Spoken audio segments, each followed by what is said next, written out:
Quelques jours plus tard, le monsieur a eu un visa pour aller dans un pays étranger. Et aujourd'hui, il est heureux là, il se trouve. Alléluia. Mes amis, l'homme à la cruche d'eau. La première personne qui est l'homme à la cruche d'eau que nous devons suivre, c'est le Saint-Esprit. L'Esprit de Dieu. C'est lui qui ne trompe pas. C'est le Saint-Esprit qui va vous guider, qui va vous donner des paroles distinctes, qui va vous donner les lieux distincts, qui va vous dire, quitte ici, va là-bas. Qui va vous dire, attention, vous êtes en train d'aller très vite. N'allez pas vite, essayez un peu de ralentir. Qui va vous dire, attention. Si vous ne comprenez pas, essayez un peu de comprendre. Le Saint-Esprit n'est pas comme les GPS. Dernièrement, j'ai vu, il y a une blague qui s'est passée sur Internet où il y avait un GPS congolais. Un GPS congolais racontait des choses qui étaient un peu comiques. Voilà ce que le GPS congolais disait. Lorsque quelqu'un veut démarrer sa voiture, le GPS lui parle. Il dit, attention, tu n'as pas prié, tu n'as pas prié, tu n'as pas prié. Et le monsieur s'entête, il s'en va quelque part. Et le GPS qui dit, comme tu n'as pas prié, si tu fais l'accident, ça ne me concerne pas, ça ne me concerne pas, ça ne me concerne pas. Alors il s'en va, il veut tourner à gauche. Le GPS qui dit, attention, sur cette route, il y a beaucoup de trous. Il y a beaucoup de trous. Et lorsqu'il passe ces trous, il y avait des policiers devant lui. Et le GPS qui dit, ça c'est mieux, en français je ne connais pas. En lingala c'est beaucoup mieux. Au baby nayo, au baby nayo. C'est-à-dire tu es détruit, tu es détruit. Alléluia. Non, le Saint-Esprit n'est pas comme ce GPS qui va vous abandonner quelque part pour vous dire au baby nayo, au baby nayo. Non, non, non. Le Saint-Esprit prendra soin de vous. Il vous guidera dans le chemin qu'il faut. Alléluia. Amen. Il ne va pas vous laisser. Il ne va pas vous abandonner pour que vous puissiez arriver devant l'embuscade et dire non, non, non, moi je ne connais pas. Ce n'est que le GPS de ces gens-là qui peut vous dire ça, mais le Saint-Esprit ne vous dira pas. Le Saint-Esprit vous conduira auprès des hommes qui vont prononcer des paroles sur vous. Et ces paroles vont vous ouvrir. Et c'est alors que vous entrerez dans votre chemin. Mes amis, frères et sœurs dans le Seigneur, qui est-ce que vous suivez? Quel est le conseil que vous suivez?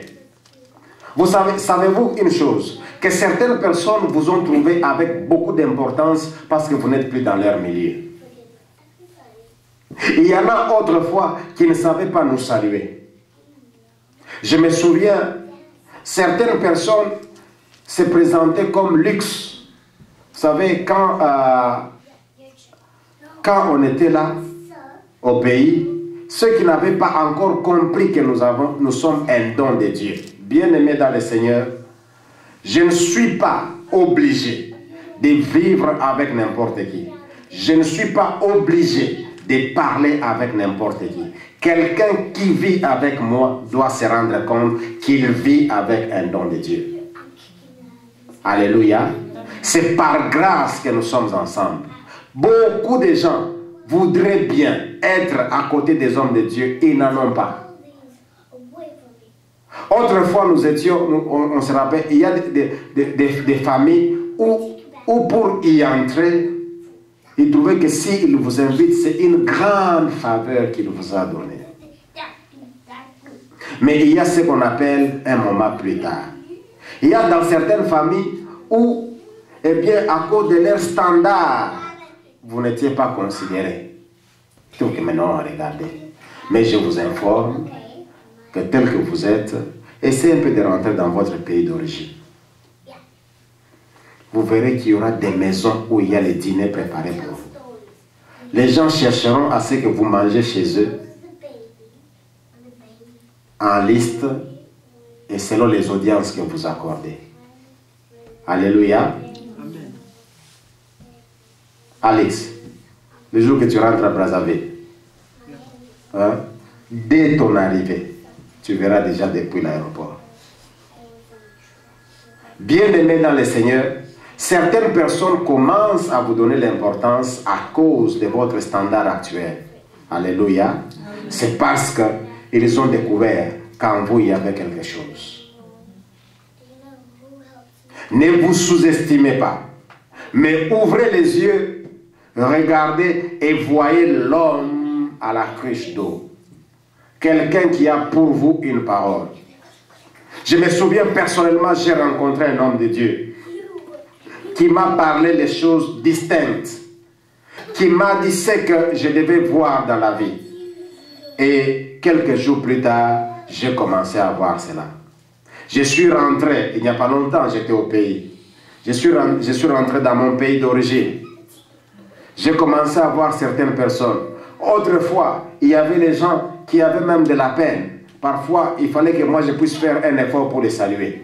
Donc je faisais tout pour les saluer, qu'ils me regardent quand même que je les ai salués. Mais je suis arrivé au pays, j'ai vu qu'il y avait certaines personnes qui avaient envie de me toucher. Un jour, j'ai aimé un frère. Hein. Il est venu, il m'a dit, pasteur, je vous aime. Hein. Dit, ah. Mais il y a quelques années auparavant, j'ai déjà donné cela comme témoignage, j'étais en train de prêcher. Après ma prédication, un frère est venu. Et j'ai dit qu'on puisse prier. J'ai vu un frère qui vient là-bas, on priait et il pleurait. Il est venu m'embrasser. Il commençait à pleurer avec moi. Moi, j'ai dit, bon, ça va. Comme ça, pour que ses pleurs soient dynamiques, que je pleure aussi avec lui. J'ai pleuré pour la chose que je ne savais pas. Je l'ai aidé à pleurer. Le frère a pleuré. Moi aussi, je l'ai aidé à pleurer. Après, il dit, bon, ça va. Que je sache pourquoi il est en train de pleurer. Il dit, bon, bien aimé, nous avons pleuré ensemble. Toi, du moins, tu connais la raison pour laquelle tu pleures. Mais moi, je ne connais pas la raison pour laquelle j'étais en train de pleurer. Mais je t'ai aidé. Il m'a dit, pasteur, je ne vous aime pas. Alléluia. Il dit, je ne vous aime pas. Maintenant, ça m'a fait mal. Le fait que je ne vous aime pas. Maintenant, j'ai trouvé que vous m'avez rien fait. Voilà pourquoi je suis venu. Tout ça, pardonnez-moi parce que je ne vous aime pas. J'ai dit, hé frère, donc j'ai pleuré pour quelqu'un qui ne m'aimait pas. Bon, d'accord. Que Dieu te pardonne. Autrefois, il y a quelqu'un qui m'a dit en face que je ne t'aime pas.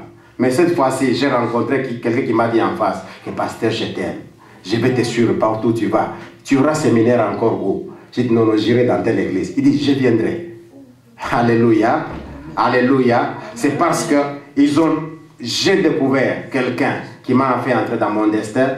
Et certainement par le message que nous avons apporté, il a découvert celui qui devrait le faire entrer dans son destin. Bien-aimé dans le Seigneur, lisez la Bible et découvrez la personne du Saint-Esprit. Découvrez les dons du Saint-Esprit. Découvrez l'onction du Saint-Esprit et saisissez cela. Cela est donné à tout le monde. L'onction n'est pas donnée seulement aux pasteurs, aux apôtres, aux évangélistes. L'onction est donnée à tout le monde. Dieu peut te donner l'onction pour être un bon médecin, comme Dieu peut te donner l'onction pour être un bon chauffeur. Dieu peut te donner l'onction pour être une bonne femme de ménage, comme Dieu peut te donner l'onction pour faire de grandes choses. Mes amis, alléluia. Gloire au Seigneur. Nous avons les amis, que le Seigneur vous bénisse. Ce sont des surprises, des visites surprises. Que Dieu soit loué pour votre présence et pour cette communion. Alléluia. Amen. Gloire soit rendue au Seigneur. Je disais que Dieu peut vous surprendre favorablement. Mais une chose, découvrez l'homme qui a le destin de votre vie. Quelqu'un qui peut vous parler. Et ce qu'il vous dit va vous faire entrer dans le destin. N'allez pas n'importe où. N'allez pas rencontrer n'importe qui. Quelqu'un qui est là, qui ne fait que succès. Il devient pour vous pesanteur. C'est un poids. Alléluia. Parce que vous-même, votre fardeau, c'est déjà un poids. Quelqu'un m'a fait rire. Quand je parle avec lui, par la suite, j'ai eu mal à la tête. Alors que lorsque j'étais en train de dire, mais vous savez, je disais à cet homme, ce que je vous ai dit tantôt, que nous sommes dans un monde où les hommes parlent et ils parleront toujours, n'est-ce pas? Et en tant que leader, nous sommes obligés d'aller devant, poursuivre ce que Dieu a dit. Alors que quelqu'un vient, il me dit, quand il m'a parlé de ça, il dit, mais voilà, il faut que parler de moi. Quand moi j'ai fait ceci, il faut que parler de moi, tout ça. Il dit, mais oui, mon frère, les gens parleront toujours de toi. Il dit, oui, oui, en tout cas, ceux qui parlent de moi sont en train de faire ma publicité. J'ai dit, non, cette phrase, je l'ai prononcée lorsque j'étais en 2e CO. Ne me pas ça maintenant. Alléluia. Comprends que c'est une vieille phrase. Qu'on fasse ta publicité ou non, toi comprends que tu as une mission à poursuivre. Alléluia. Et Dieu est avec toi. Dieu est capable. Dieu veut te soutenir dans ta mission que tu veux suivre. Mes amis, suivez l'homme à la cruche d'eau. Parce que l'homme à la cruche d'eau vous donnera l'eau vive. Lorsque vous aurez soif, il va vous donner l'eau vive. Et cet homme à la cruche d'eau, c'est le Saint-Esprit. Alléluia. C'est lui qui est en mesure de vous donner et de combler vos besoins. Lisez dans la Bible et croyez en Dieu et non aux hommes. Ne croyez pas aux hommes religieux. La Bible dit, maudit soit l'homme qui se confie à l'homme, mais béni soit l'homme qui se confie en Dieu. Vous savez, vous pouvez me suivre. Je peux avoir, c'est pas un beau discours. Je peux commencer à parler, avoir l'onction, je sais pas, comme l'onction des présidents, comme certains présidents. Vous savez, la Bible dit, dans Matthieu chapitre 4, verset 15, tout ça c'est rien.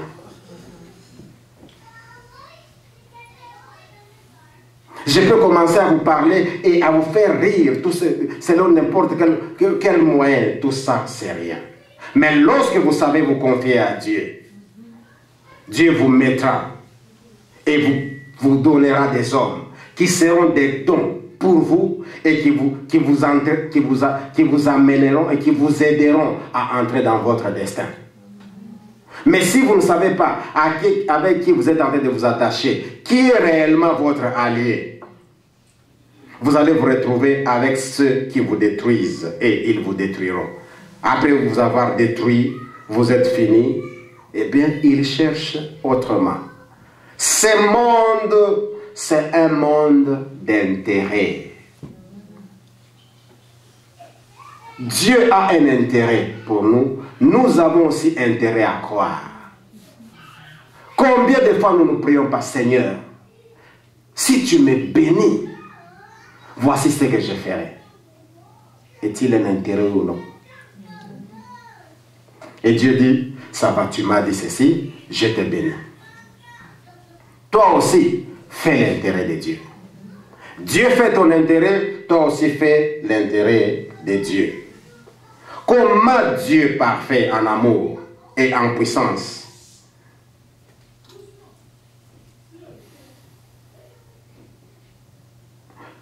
permettra-t-il à un enfant qui est rempli d'amour pour lui de passer des moments nuisibles, des mauvais moments, des faux, des mauvaises aspirations?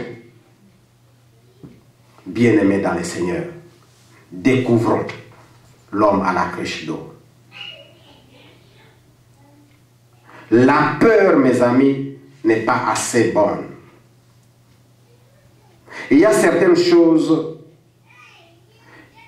qui nous amènent à échouer et à ne pas faire les choses à temps. Sachez agir au moment qu'il faut. Vous pouvez avoir vos potentialités. Vous pouvez avoir votre force nécessaire. Mais si vous ne savez pas agir au moment qu'il faut, vous raterez l'opportunité. Qu'est-ce qui fait que nous n'agissons pas avant? Qu'est-ce qui fait que nous n'agissons pas à temps? La peur. Alléluia. Nous avons peur. La peur de l'échec. Tu te dis, si je fais ceci et que j'échoue, les gens vont se moquer de moi. Déjà, c'est là, sache que c'est un facteur qui te pousse, qui va t'amener à rater l'opportunité. La peur. Bien-aimés, n'ayez, la Bible dit, ne craignez rien.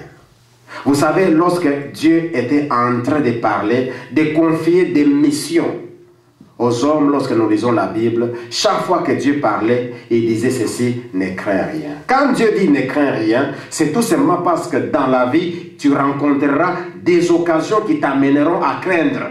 Mais Dieu te donne la parole de départ qui va te servir de base. Que quand tu trouveras des occasions à craindre, quelqu'un t'avait déjà dit au départ, ne crains rien. Autre chose qui fait que nous ne puissions pas atteindre, et parfois nous ratons même à rencontrer l'homme à la cruche d'eau que nous cherchons, c'est la religion. Beaucoup de gens, au lieu de chercher le Dieu vivant, Ils se confient, ils sont devenus des religieux. Les religieux sont partout. Voilà pourquoi le Seigneur dit, ce n'est pas le fait de m'appeler Seigneur, Seigneur. Et en ce jour-là, plusieurs vont pleurer. Nous avons fait ceci en ton nom. Nous avons chassé les démons en ton nom. Nous avons guéri les démons en ton nom. Il dira, je ne vous ai pas reconnu et je ne vous connais pas. Mes amis, ne vous confiez pas à la religion, mais confiez-vous à Dieu. Il y a la peur de n'être assez bon. Il y a la peur de l'échec, je venais de le dire tantôt. La peur de l'échec. Vous savez, quand c'est Dieu qui vous a donné la mission, rassurez-vous une chose, que Dieu prendra soin de tout. La Bible dit, vous imposerez les mains aux malades seront guéris. Vous ressusciterez les morts. Qui les fait en réalité? C'est Dieu, n'est-ce pas? Notre devoir, c'est seulement imposer la main. Que les malades guérissent ou pas, ce n'est pas mon problème. Mon problème, c'est que Dieu m'a dit d'imposer la main. Parce que lui-même va guérir. Dieu m'a dit de purifier les lépreux. Parce que lui-même va les purifier. Dieu m'a dit de ressusciter les morts. Ce n'est pas moi. Quand vous arrivez, vous dites, hé, mort, sors, il ne sort pas. Passez.